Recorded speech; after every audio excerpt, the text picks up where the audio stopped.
친구들 반갑습니다. 반갑습니다. 반갑습니다. 잘 지냈습니까? 네,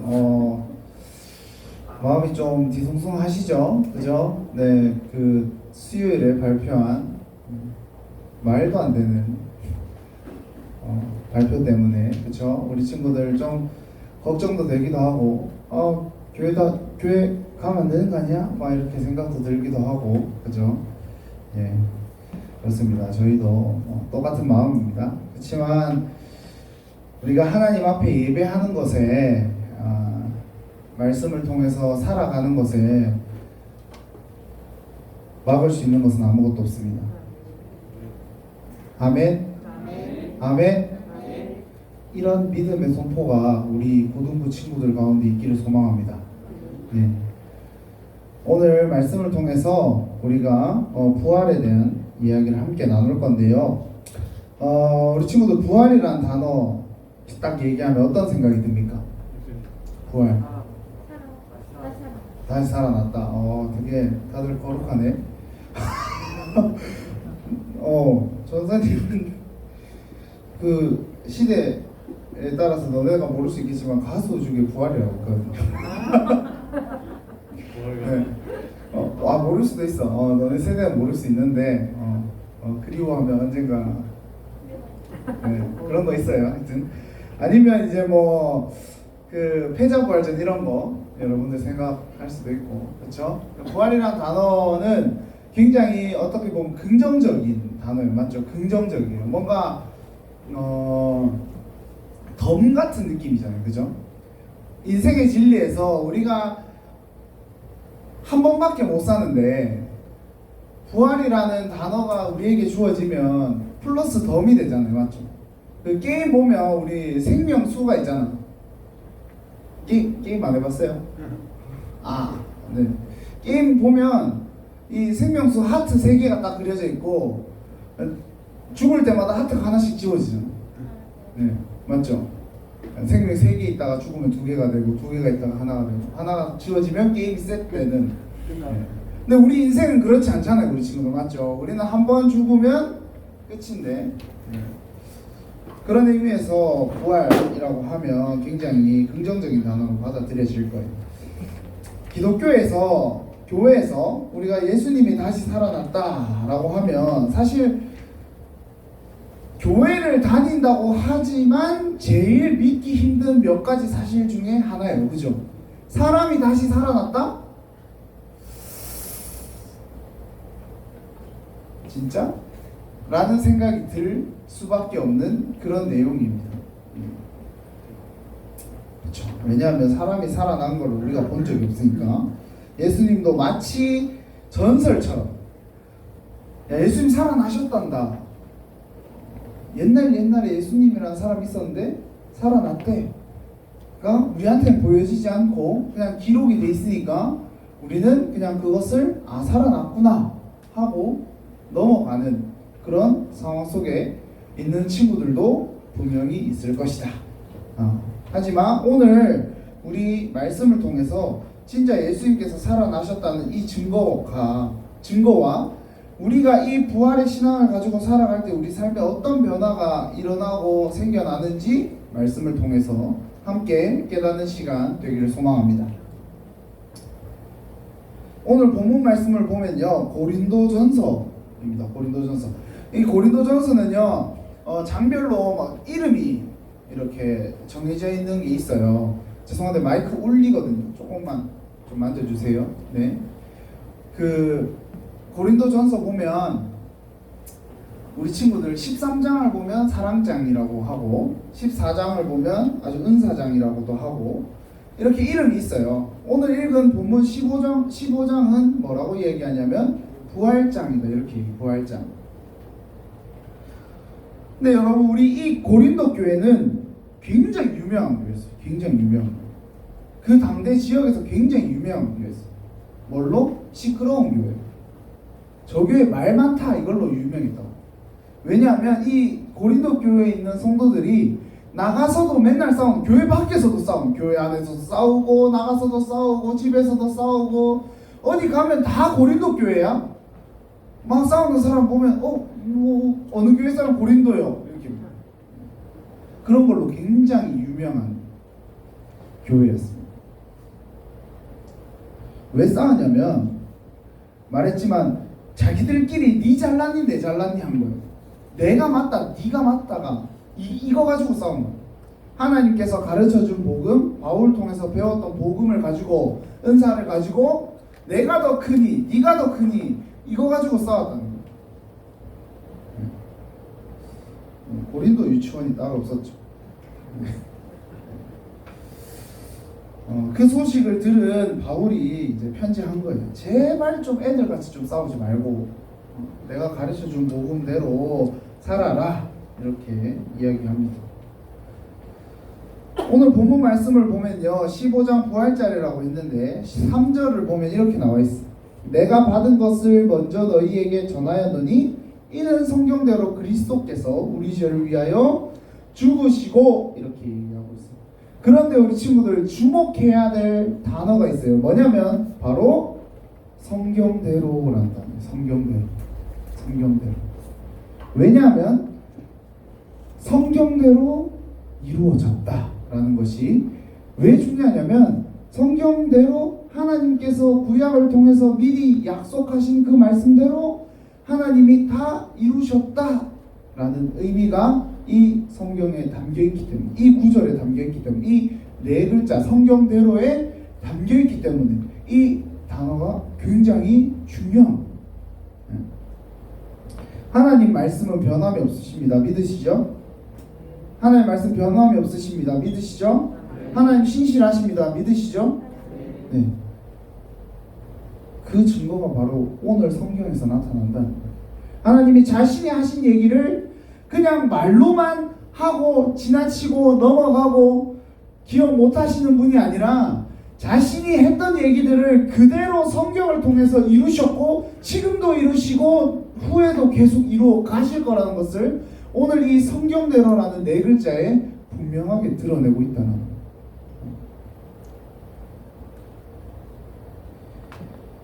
죽으시기만 한 게 아니에요. 성경대로 그리스도께서 우리 죄를 위하여 죽으신 것만 하신 게 아니라 4절에 보면 장사 지낸 바 되셨다가 성경대로 사흘 만에 다시 살아나사라는 말이 나옵니다. 네. 죽기만 했으면 우리도 미안하지만 예수님이라는 사람을 의심해봤을 거예요. 사실일까?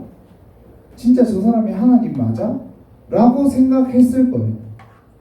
그치만 예수님은 그 사망의 권세, 그 음부에서 죽으신 것에 끝나는 것이 아니라 다시 살아나셨다. 부활하셨다. 이것이 아주 중요한 느낌이고 아주 중요한 핵심이라는 거죠. 살아나사라는 말을 보면 여기서 우리가 살아나사라는 말을 보면요 어떤 느낌을 받냐면 스스로 살아났을 것이다 이렇게 생각하는 사람들이 많을 거예요. 예수님 스스로 살아나셨을 것이다. 왜냐하면 예수님은 하나님이시니까 예수님 스스로 살아나셨을 거다라고 생각하는 사람들이 많겠지만 원어를 보면요 뭐로 돼 있냐면 수동태로 돼 있어요. 수동태 뭔지 알죠 우리 친구들? 영어 BPP. 네. 맞죠 김나원 선생님? 네, 맞대요. 네, 영어로 BPP 뭡니까? 누군가에 의해서 되어졌다. 네, 그런 뜻이잖아요. 정확하게 이제 해석하면 이런 해석이 나옵니다. 일으킴 받았다. 예수님 스스로 일어나신 게 아니고 예수님 스스로 부활하신 게 아니고 누군가에 의해서 일으킴 받았는데 그 누군가가 누구냐면 하나님이시다. 그러니까 예수님 스스로 살아나신 것이 아니라 하나님께서 예수님을 살리셨다. 이것이 하나님께서 약속하신 구약에서의 예언, 언약의 성취의 완성이었던 거예요. 단순히 예수님을 죽이고 살아나서 이게 아니라 예수님을 죽이신 것도 하나님이시고 예수님을 살리신 것도 하나님이시라는 거예요. 예수님은 단지 그 역할을 한 거예요. 배우를 한 거예요.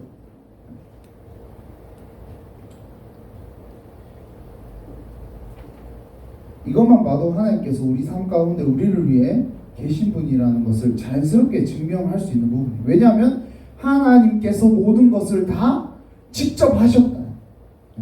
예수님이 스스로 본인이 하나님이기 때문에 일어난 것이 아니라, 부활한 것이 아니라 하나님께서 부활시키셨다, 일으키셨다.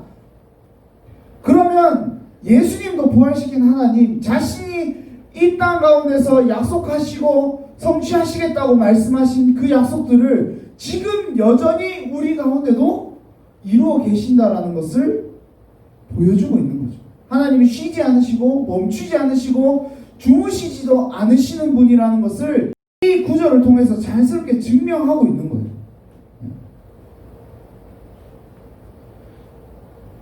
하나님께서는 자신의 백성을 보고 불쌍히 여기셔서 구원자를 보내주시고, 또 우리의 죄를 해결하실 사람이 올 거라고 구약의 선지자들을 통해서 계속해서 이야기했잖아요.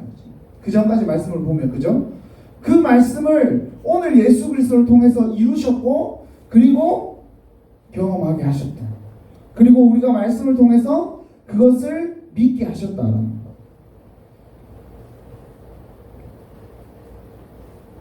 수많은 역사 속에서 그리스도인들이 자신이 하나님을 믿는다는 이유, 그 믿는다는 이유로 자신의 목숨을 기꺼이 바치는 경우가 있었잖아요. 그죠? 우리 친구들. 아직까지도 우리 한국은 정말 감사하잖아요. 우리 친구들. 예수 믿는다고 죽이진 않잖아. 그죠? 예수 믿는다고 예배한다고 벌금 300만 원 때리지만 죽진 않잖아요. 이거 영상 올라가면 안 되나? 네, 그렇잖아요, 친구들. 근데 우리 가까운 나라 북한만 한번 봅시다. 어떻게 해요? 지금 성경책이 있다 그럼 바로 어떻게 돼? 총살.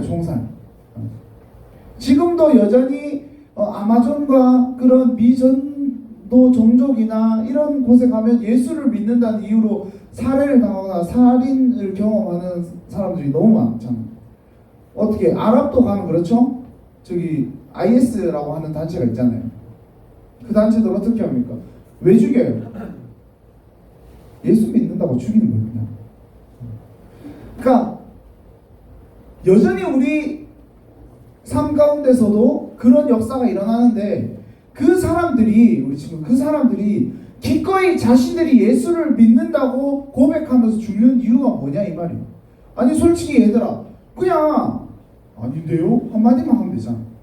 살 수 있잖아. 그러면 저 예수 몰라요. 한마디만 하면 살 수 있잖아. 근데 왜 목숨 거냐 이 말이에요. 바로 이 부활 때문입니다. 부활 때문에. 다시 살아난다는 것을 경험했기 때문에, 성경을 통해서 예수님이 다시 살아나셨고, 그런 우리들도 그 부활을 경험할 수 있다라는 그 믿음이 있었기 때문에 그냥 기꺼이 하나님 앞에서 죽는 거예요. 예수님을 믿는다는 이유. 현실로 다가오지 않겠죠. 네. 다가오기 힘들어요, 사실은. 네. 그렇지만 우리가 살면서 뭔가 예수 믿는 것 때문에 내 모든 걸 걸어야 되는 순간들이 있어요. 이런 질병과 같은 상황 속에서 물론 안 나온 친구들, 못 나온 친구들한테 그런 죄책감을 가지라고 이 얘기하는 게 절대 아니에요. 지금 오해하시면 안 돼요. 네, 못 나올 수 있어요. 지혜롭게 또 부모님이 그것을 신뢰하지 못하고, 또 부모님이 그것에 대해서 막 반대하는데 억지로 나오거나 막 이렇게 하는 거는 오히려 더 바람직하지 못한 모습이에요. 그렇지만 분명히 나올 수 있는데 그런 이유로 나오지 않는다라는 거, 그런 선택의 순간이 계속 온다라는 거죠. 우리는 코로나뿐만 아니라 계속해서 선택의 순간이 온다라는 거죠. 바울이 이런 유명한 얘기를 15절 31절에서 하는데, 바울이 하나님 못지않은 명언충입니다, 여러분. 네, 굉장히 유명한 말들을 많이 남겨놔요, 성경을 통해서. 31절 보면 이렇게, 형제들아 내가 그리스도 예수 우리 주 안에서 가진 바 너희에 대한 나의 자랑을 두고 단언하노니 나는 날마다 죽노라. 나는 날마다 죽노라. 이렇게 고백하죠. 나는 날마다 죽노라. 예수님께서 죽으신 지 사흘 만에 살아나시잖아요. 우리 친구들 사흘. 지금 잘 안 쓰는 단어긴 한데 사흘은 며칠이에요? 우리 친구들 사흘이 며칠인지 알아요? 네, 3일.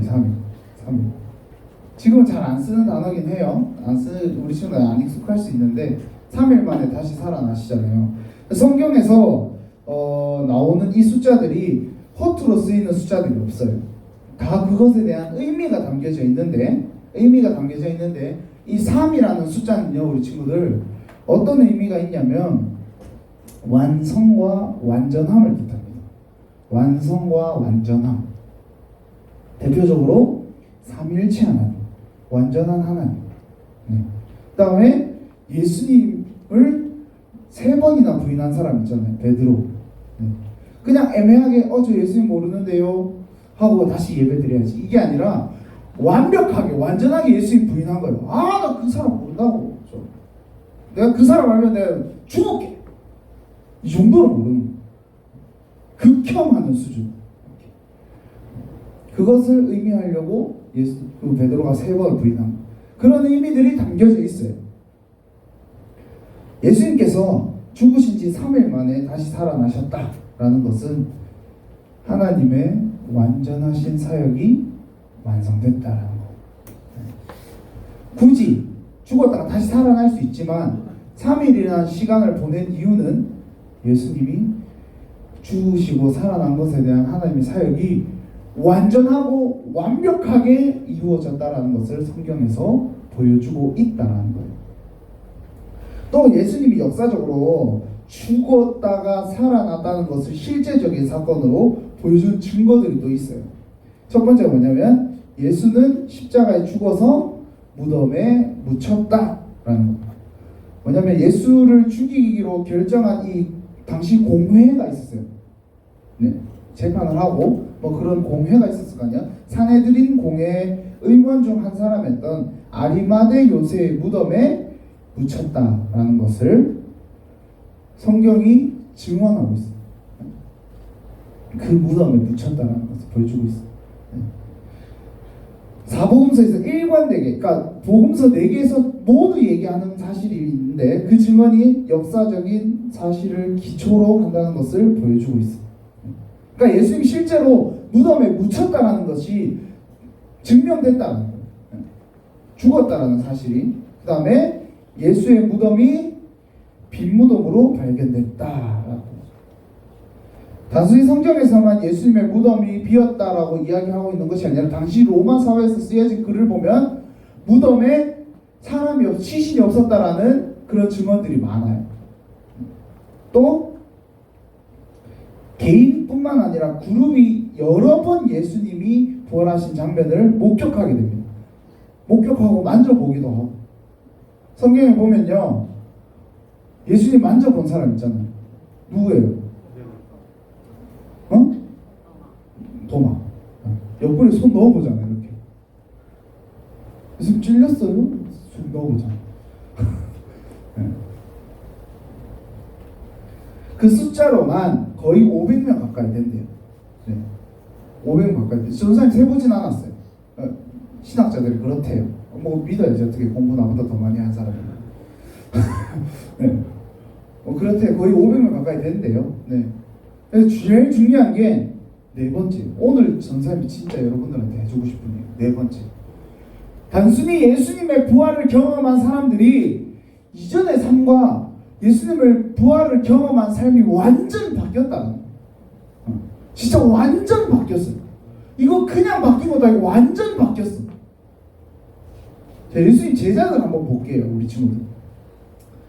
예수님 제자들 중에 베드로라는 사람, 아까 전에도 나왔잖아요. 베드로라는 사람 3번 부인하고 그 전에 어때요?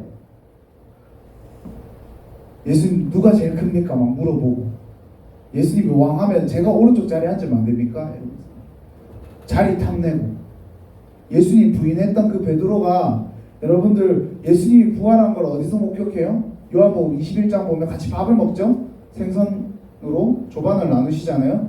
그러면서 베드로한테 너 나 사랑하니? 3번 묻죠? 주님 아십니다. 3번 대답하고 그러고 어떻게 삽니까? 평생을 자기가 복음 전하는 삶에서 목숨 겁니다.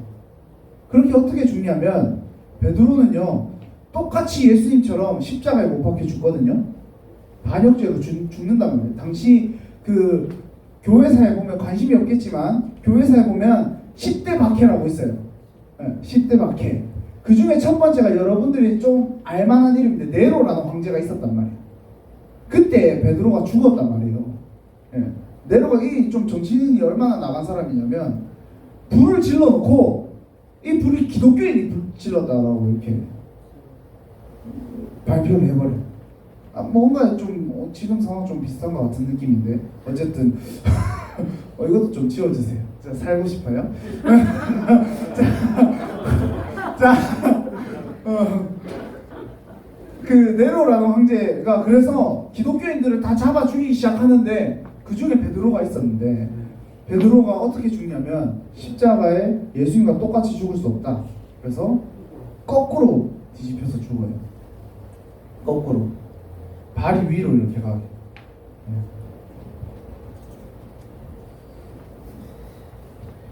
사람이 갑자기 변화가 일어난다는 건 뭔가 큰 자극이 있거나 아니면 신경의 변화가 있었을 때 그런 현상이 나타나거든요, 우리 친구들. 그래서 우리가 우스갯소리로 무슨 얘기해요? 사람 갑자기 변하면 죽는다, 뭐 그런 얘기 하잖아요, 그죠? 네.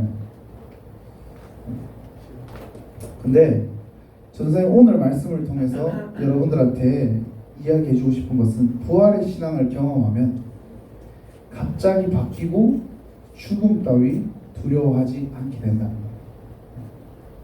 우리의 삶이 갑자기 바뀌고 갑자기 변화되고 그리고 이제 우리가 죽는 것에 대해서 두려워하지 않는 거예요.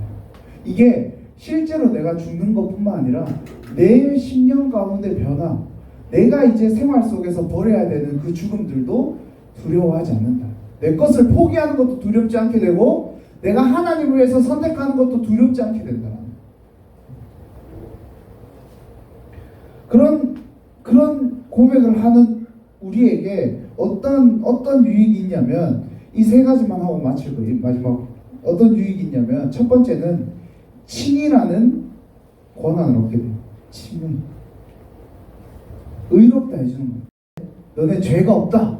하나님께서 부여해 주는 거예요. 자격을. 너네 이제 죄 없으니까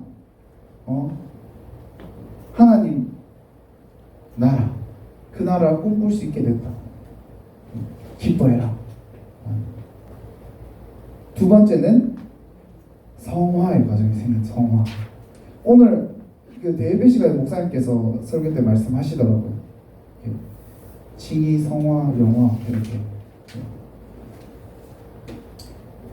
성화의 과정은요, 우리 친구들 죽는 거예요. 바울의 고백처럼 날마다 죽는 거예요. 날마다 죽는 거예요. 그게 매일 내가 어떤 실제로 죽는 게 아니라 앞서서 말했지만 실제로 그렇게 죽는 게 아니라 우리가 생활 속에서 내가 버려야 될 것, 말씀을 통해서 하나님의 신앙을 통해서 삶에서 내가 진짜 버려야 될 것들, 습관들이 있다면 그것을 과감하게 죽일 수 있는 것. 내 성격이 된다. 내 삶의 습관들이 된다. 내 생각들이 된다. 이런 것들을 다 과감하게 죽이는 거예요. 두려워하고 불안해하고 이런 모든 부분들이 다 죽여지기 시작하면서 우리가 하나님의 사람으로서 그 부활의 신앙을 고백한 사람으로서 성장하게 되고 성숙해 되는데 그것을 신학적인 용어로 이렇게 성화라고 하는 거예요. 바뀌어간다. 마지막으로 영화에 대한 부분이 생기는 거예요. 네. 보는 영화 말고. 네. 예수님의 부활은 이미 사단의 권세를 이기셨어요. 네, 이기셨어요. 이미 완전히 이기셨어요. 그래서 주님의 부활이 우리의 부활이 되는 거예요. 그것을 믿는 사람들은 주님의 승리하심이 우리의 승리가 되는 거예요. 그렇죠? 그게 영광입니다. 그러면 이제 우리는 어떻게 살아가는 겁니까? 이제 어떻게 살아가야 돼요? 네, 당당하게 사는 거예요. 지금 당당하게 사는 거예요. 세상 가운데 어떤 현실이 우리한테 다가오더라도 우리는 신앙을 잃을 수 없다. 우리는 신앙을 버릴 수 없다. 당당하게 이야기하고 너네가 나의 신앙을 방해하는 그 어떤 것이라도 이미 하나님 승리하셨다. 예수님이 죽으시고 다시 부활하셨는 것으로 이 모든 게 싹 정리가 돼버렸다. 이렇게 당당하게 고백할 수 있고 또 그렇게 살아갈 수 있는 우리가 되어야 된다는 거예요. 고민되겠죠. 맞을까? 부활하셨다는데 안 믿기는데 왔다 갔다 합니다. 우리 친구들. 왜냐하면 다 겪어봤어요. 우리 선생님들도 겪어봤고 전사님도 그 과정을 겪고 있고 다 겪고 있어요.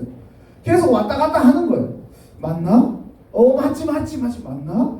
맞지 계속 왔다 갔다 하는 거예요. 근데요 그러면서도 우리는 뭐가 있냐면 그래도 하나님 우리를 위해서 죽으셨다라는 그 확실한 믿음이 있는 거예요. 신앙이 있는 거예요. 그래서 완전히 그 전으로 돌아가진 않는 거예요. 의심은 하지만 그 삶으로 그렇게 살아가진 않는다라는 거예요. 우리 선생님들이나 전사님 여러분들도 그 모습을 보면서 이제 함께 따라가는 거예요. 혹시라도 아직도 긴가민가하고 고민하는 친구들이 있다면 묻지도 따지지도 말고 고맙다 웃어줘서 노린 건데 묻지도 따지지도 말고 예수님의 부활에 아멘이라고 외치고 선포하면서 세상의 삶을 살아가기를 소망합니다. 하나님의 승리가 이미 나에게 승리라는 것을 믿으면서 당당하게 돌파해 나가길 바랍니다. 지금의 현 상황들 보면 계속해서 상황이 지나면 지날수록 어때요? 교회에 긍정적인 영향은 아무것도 없어요. 우리 친구들. 네. 뉴스 기사를 조금만 보면 알겠지만 논리적인 근거로 교회에서 이 병이 발생되는 경우가 0.0002%밖에 안 돼요. 전체 그 감염자 수에서. 근데 교회만 탄압하잖아요. 우리 친구들. 교회만 잘못했다고 나라에서 얘기하잖아요. 그럼에도 불구하고 우리는 억울하고 짜증나고 열받지만 그럼에도 불구하고 하나님께서 이미 승리하신 이 결과를 우리는 믿으면서 그 발표에 우리는 아무런 영향 없이 이렇게 나아가야 된다는 거예요. 그것이 우리가 가진 부활 신앙의 핵심이고 우리가 살아가는 신앙생활의 핵심이라는 거예요. 지금의 우리가 상황 속에서 이겨나가야 되는 그 방향이라는 거예요. 여러분들 삶에서 이 부활의 신앙이 정말로 아멘 되어지길 소망합니다. 진짜 이 부활의 신앙이 여러분들의 삶의 신앙의 핵심이 되기를 소망합니다. 오늘 말씀을 통해서 그 신앙의 삶을 경험하고 또 간절히 그것을 간구하고 소망하는 우리 친구들 되기를 소망합니다. 기도하겠습니다.